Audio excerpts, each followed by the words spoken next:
partial government shutdown that began on December 22nd is now the longest in U.S. history. If anything, the shutdown has laid bare the political divide in America and the reality of its broken institutions.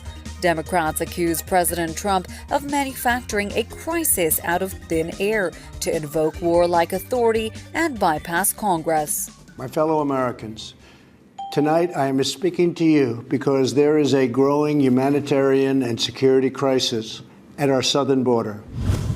Trump says the buck stop with everybody, not just him. But can he win the blame game?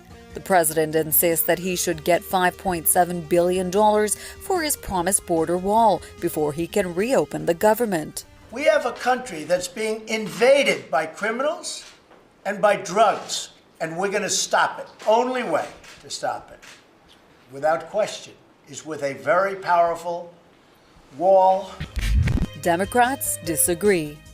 President Trump has chosen to hold hostage critical services for the health, safety, and well-being of the American people and withhold the paychecks of 800,000 innocent workers across the nation. No president should pound the table and demand he gets his way, or else the government shuts down, hurting millions of Americans who are treated as leverage.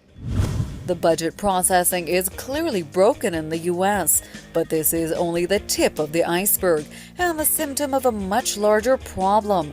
Critics say all of this is happening because of the childish behavior and stubbornness of a group of highly paid politicians whose only concern is political self-preservation.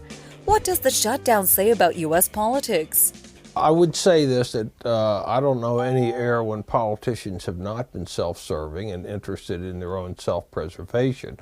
And so that's not unusual. What's unusual here is that they were unable to come up with any kind of agreement or any kind of compromise. But yes, you end up with childish behavior. You end up with personalities getting involved.